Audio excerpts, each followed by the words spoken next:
So it's a delight to be here on behalf of the Children's Movement of Florida. And I want to give special thanks to Madeline for that kind and warm introduction. So I'm going to be talking to you today about some of the research and the need for early education. Of course, you already know most of this. So when they say, you don't preach to the choir, I always say when the choir's around, it's a good time to sing.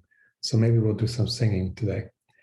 And it's a delight to be here for the Built to Thrive conference for 2021. So there's a South African word called sawubona, and the word means I see you. And the reply is I am here. And not just for early learners, but for all of us, in order to thrive, we need to be really seen. And the way the South Africans actually use the word, it's a Zulu word, it means I see the spirit in you. I see the God in you. I see your full humanity. And there's powerful research that when people, especially young people, are fully seen, they tend to thrive. So this has been a hard year, hard 18 months, going on 2 years. We've had uprisings. We've had, obviously, a number of pandemics.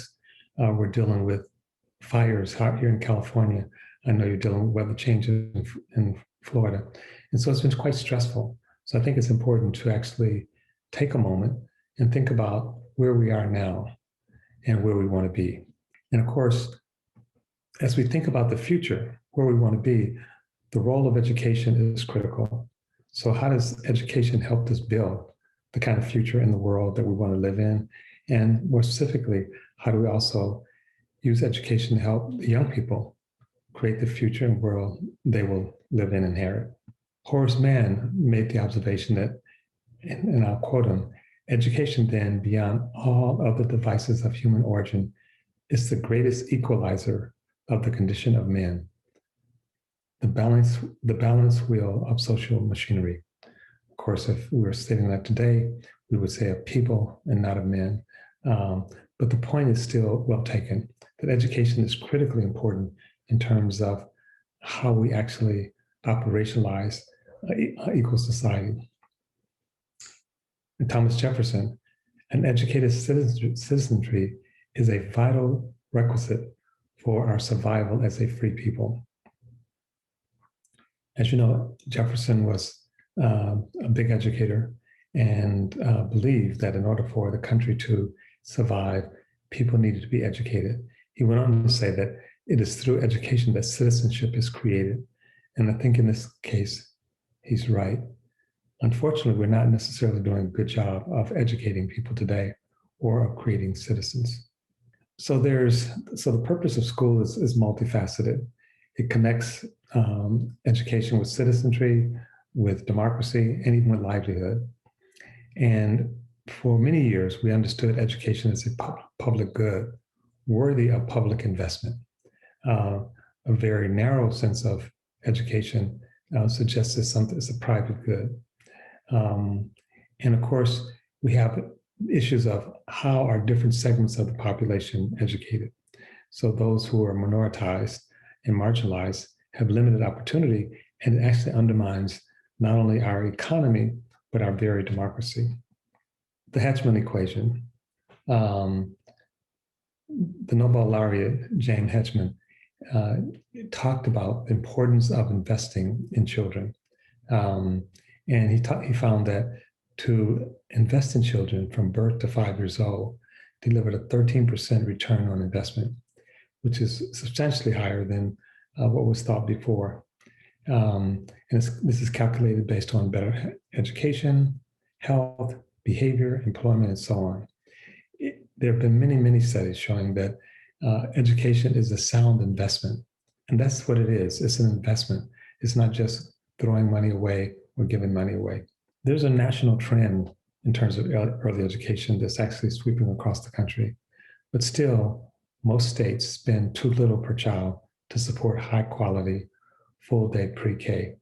Few reach all the children or even all the children who are low income. In fact, the data shows that only 5 states, DC obviously is not a state, but New Jersey, North Carolina, Oklahoma, in West Virginia spend enough for high quality education, nationally, we need $12 billion to improve the quality of pre-K and Head Start. We need $30 billion is needed to expand access to high quality full day pre-K to all low income 3 and 4 year olds. And another $32 billion would be required to serve all 3 and 4 year olds.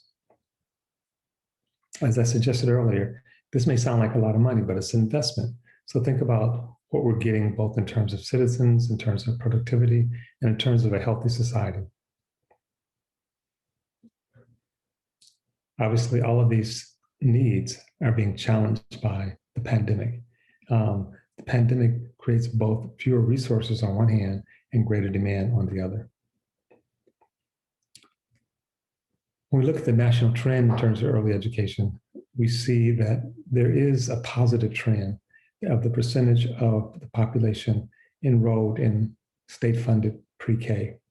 We go from 2002, where the number was for 4-year-olds 14% and 3% for 3-year-olds, to 2020, where the number for 4-year-olds is 34% and 6% for pre-K. Obviously, that's still way below what we should be, but it's at least trending in the right direction. We're not trending in the right direction in terms of per pupil spending. That number is actually declining or tends to be flat. When we look at Florida, we see Florida kindergarten screener results, 55.1% of test takers are ready for kindergarten statewide. Now, of all children, about public school students is 53%. For all voluntary pre-K is substantially higher, is 60%. So there's a need to actually get these numbers up, even though the voluntary pre-K program is doing better than the overall population. We know that what's called the achievement gap, which I actually prefer to call it the opportunity gap, starts early, and it persists throughout the life of the child. In fact, it widens to some extent. Low-income children of color come to school oftentimes not as ready for kindergarten. And you might say, well, what does it mean not to be ready? Well, one particularly important example is language ready. Low-income kids of color tend to have 60 to 70% of the vocabulary of their middle-class counterparts. It's important, and you're involved in this, in defining readiness. Some of the things to consider is the need to consider not just the measurements of readiness, but how the measurement is used. Is it used as a diagnostic, or is it used as a way of actually limiting students even more? Measures include both cognitive and non-cognitive skills, such as persistent and executive function. Most frequently used instrument is the Early Development Index. Although the Early Development Index data is aggregated, the data is obtained as individual levels via teacher's rating. And what we see is systematic bias at the individual level, resulting in inequality for readiness. It's important when looking at this data and thinking about these programs that we not blame the students or even the parents. We all live in structures, but the structures are not neutral. Some structures give us more access to opportunity. Some structures limit that opportunity. So structures actually, independent of individuals, have a huge impact on students and families' outcome. And when we talk about structures, it may sound abstract, but think about it. Back in the old days when we used to fly, and I guess we're flying again, if you're putting a carry-on luggage overhead in a luggage rack in an airplane, that disadvantages some people. Who does it disadvantage? Well, it disadvantages people who are shorter.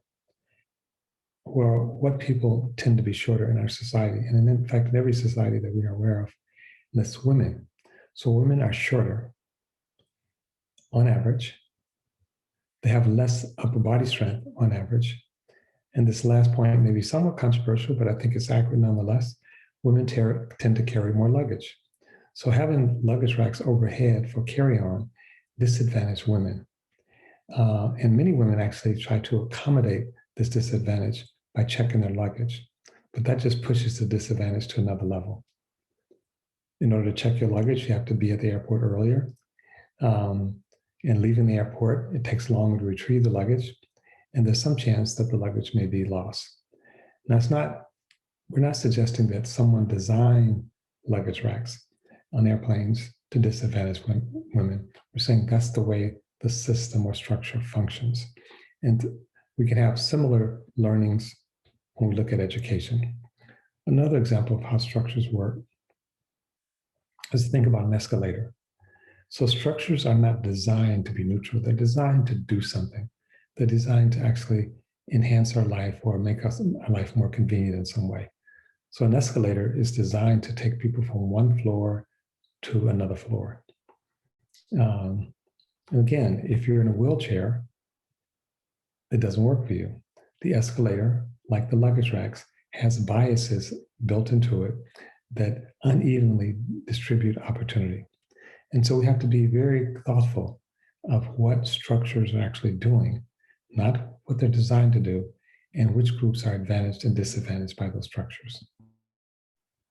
When we become aware of structural inequality, we've actually tried to address this in different ways. If you think about the history of equality in the world, it's actually a relatively new concept. Go back 300-400 years, and virtually every society was organized explicitly in a hierarchical way. There was an assumption that people who were tilling the fields were of equal value as the king or queens or nobles.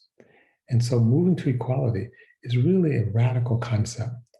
And we're still in process. It's a new concept, only a couple of hundred years in the history of the world. So how we think about equality, though, is, like I said, still in process. So one way of thinking about equality is to treat everybody the same.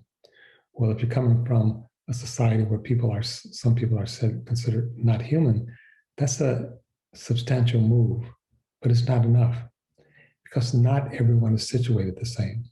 So in the slide, you can see if the goal is to have people look over the fence, some people are standing on a mound, some people are standing in a ditch. What they need in order to have the same opportunity to look over the fence is going to be different. If you're in a mound, maybe you don't need anything. If you're in a ditch, you need a fairly large stool. This takes us to the next iteration. So what I just described is equity.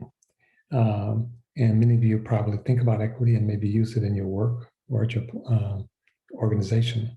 So what's the limitation with equity? Unfortunately, equity focuses almost exclusively on disparities. And while disparities are important, to focus exclusively on disparities is problematic. I'll give you a concrete example.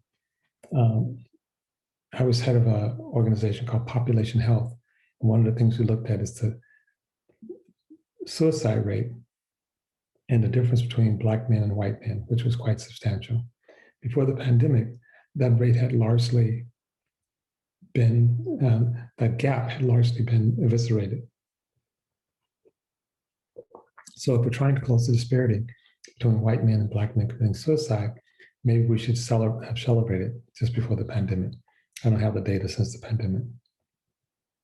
But the reason the gap narrowed was not because Black men killed themselves less, but because white men killed themselves more. And if all you're concerned about is the disparity, that's a victory. But when people saw that, they said, well, that's not really what we wanted. We really wanted everyone to stop, every group to stop committing suicide. Well, if that's the goal, we need to state what the goal is. And that's what we call that target universalism. Target universalism is where you state what the universal goal is, and then you have a range of strategies based on how people are situated in relationship to that goal and the structures they live in. So targeted universalism takes us to a different level of equity. And it's actually both a strategy and it's also a way to talk about these different issues. So again, it requires first setting the universal and then developing the appropriate targeted strategies to achieve that universal. Also, targeted universalism direct our attention to structures and not just people. We're looking at what the structures are doing to actually enhance or depress people's outcomes. So that also means keeping good data. Targeted universalism requires that we have data and that the data is disaggregated so we can see how different groups are doing. Similarly, targeted universalism is not largely process-oriented. It's largely outcome-oriented. We want to know what is the impact, what happens to different groups. When we see persistent disparities across group level, it should cause us to look more carefully to understand what's at play that's producing those disparities. So we have a primer on our website that I recommend you look at on targeted universalism. And actually, we also have a different primer associated with this presentation on targeted universalism for early education for young people. Again, I would recommend you look at both of those. But in terms of targeted universalism, there are essentially 5 steps. The first is to establish a universal goal. The second is to assess general population performance in relationship to that goal. Then is to look at the differences in terms of how people are performing and where they are. Then to understand what's actually at play that produce those differences and keep people from achieving those universal goals. And then finally to implement strategies based on that. I will add, and maybe the 6th one, is that to communicate what we're doing through the frame of targeted universalism. And that's particularly important, and I'll say a little bit more about that later. That brings us to some extent to the difference between equity and targeted universalism. But let me be clear, sometimes people think of universal policies and they think targeted universalism is related to universal policies. The universal in targeted universalism is universal goals, not policies. Universal policies actually don't work because people are situated differently. And so if you think of the concept of a rising tide lifts all boats, well, a yacht and a buoy are going to have a different experience with the rising tide. And of course, people who don't have a boat at all, they're just going to be taking in more water. So universal policy, while it sounds good, ignores the fact that people are situated differently and therefore need different strategies. So why not just have targeted policies? Well, one of the problems with targeted policies is that they oftentimes create tension between groups. Why are you focusing on group A and not group B? Both of them have needs. And what we oftentimes get in that situation is an effort to demonstrate that one group's needs are more important than another group's needs. And that creates tension between the groups. So targeted universalism actually allows us to look at each group needs and make it clear that we're trying to get to the universal for all groups. So again, going back to equity, when it looks at disparities, it tends to focus on what's considered the favored or dominant group, and then use that as the benchmark in terms of where we should get to. As I suggested in my example earlier, that oftentimes is not the case. It also, in a sense, ignores any struggle or pain that the so-called favorite group has. So even if a group may be better off, it doesn't mean it's really where it should be in terms of our universals. So it's really important to take the time and develop a process for identifying those universals. So universals are not just decided by fiat or decided by one group. That in of itself is a process. If you look at the way equity is practiced in much of the United States, it's what we call a breaking framework. Because what happens oftentimes, if you just focus on disparities, you actually have groups competing in a zero-sum environment for limited resources.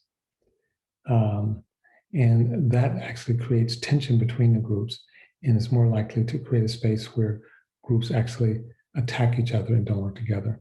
When groups are disparaging toward each other and don't see the full humanity and needs of each other, that's referred to as breaking.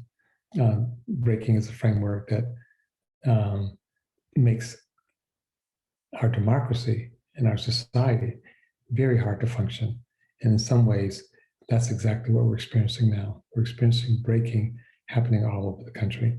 And even though equity is oftentimes an effort to redress inequalities, address historical harms, if done improperly, it actually makes it harder because it exacerbates breaking. Instead, what we want to do is something called bridging, where we recognize, yes, people are situated differently, and yes, people have different history and different needs, but everyone has a legitimate claim to a future where they have what they need to actually thrive. And in terms of deciding even what that goal is, we want to bring people together to have them help decide what that goal is. We call that co-creating. So the goal is not just announced, the universe is not just announced, we actually have people involved in the process of co-creating. And co-creating supports what we call belonging. Belonging is very important in terms of being seen, sabawanu, of being a full member. And it turns out that there's a very strong research that when people feel like they belong, when they're seen, kids, adults, and others, they're more likely to thrive. Similarly, if you're just trying to get what one group has, it limits our aspiration. It basically stops us from dreaming. It stops us from imagining what everyone should have. So this is a report, Empowering Communities Through Targeted Universalism, a whole child's equity approach. So this is a slide for that. This is a study on our website, I think with the link in the slide. So I encourage you to spend some time with that. And it provides a child equity index to consider as you develop your program. One of the programs that we're involved in is First 5 LA, which is similar to, I think, what you're doing in Florida. It's looking at the first 5 years, what's needed in terms of strengthening the child in the first 5 years. And looks at public and community systems. It looks at advance in building a community experience, expanding influence and impact with data, and optimizing efficiency. And it thinks about education, not just something that happens in a classroom or on walls, but something that happens in the community at large. And so it actually looks at the governing institutions, both public and private. It looks at how do you build sustainable relationships. And then it looks at changing the expectations, skills, and habits, not just of people, but of the system itself. On this slide, it's a slide on target universalism, which I would encourage you to look at your leisure. It just goes deeper in terms of how target universalism works and why it's important. Again, we have a primer on our website on target universalism that I recommend to you. And then we look at target universalism in the context of education, and particularly in the context of early education. As I was getting ready for this talk today, I was reminded of a talk I gave years ago in Baltimore. And one of the things I talked about was children coming to school at 5, not being ready for kindergarten. And one of the indicators is like, how could you not be, what are you supposed to know at 5? You know, isn't kindergarten the start of your education? Well, not quite. So in this case, I was talking about the need of reading to your child before kindergarten. and how important that was in terms of the child's sense of well-being and their whole educational experience. And afterwards, one of the mothers came up to me with tears in her eyes, and she said, Professor Powell, I believe what you said. I believe it's important to read to children. And I'd love to do that. I don't know how to read. Would you teach me how to read? And I had to tell her I wasn't in a position to do that, but there are programs for that. And there's some programs that actually have children and parents learning to read at the same time. But that's just one example of how different children are situated. And in the introduction, Madeline talked about my own daughter learning a language, being in an environment where words are talked about, in this case, not just English, but Tamil. So if that's not happening in the home, in this case, you can't blame the mother for not reading to her child because the mother can't read. She wants to read. How do we as a society make sure that people who are situated differently get what they need to fully thrive? So in terms of building a better future, school should not be thought of as just something for the individual child, but something that we're doing collectively, that we're engaged in an enterprise together as a country, as a democracy. And we don't want just our child to thrive. We want all children to thrive and belong and find meaning and purpose.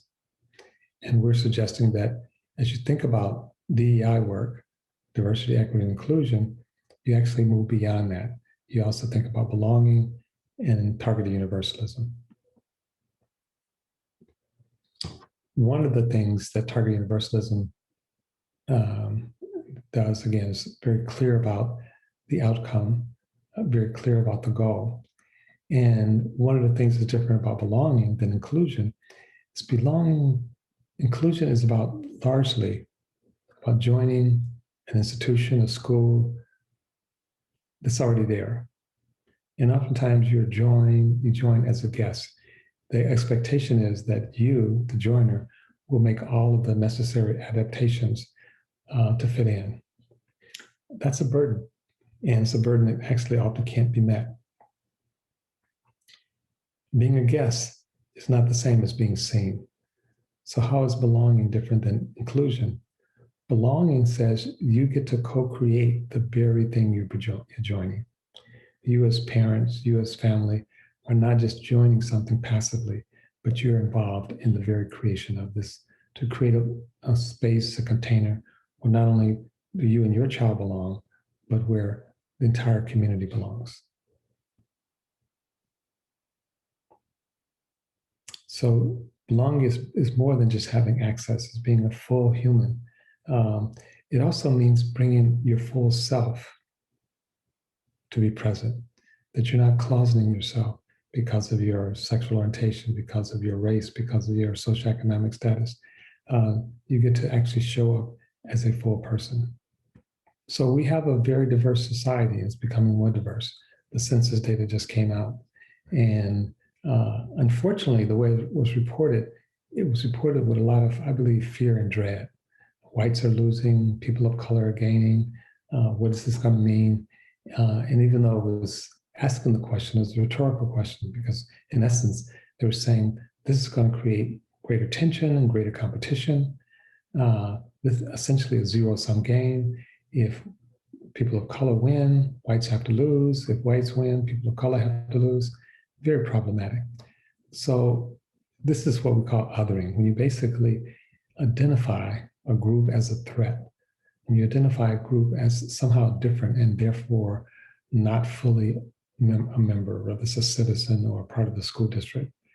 When we come in contact with the process of othering, and it's happening not just in the United States, all over the world, it's happening in part because we're dealing with so much change that we have difficulty processing, and that speed of that change creates anxiety. And we tell stories then based on that anxiety about the other. The other is the reason that I'm not doing as well.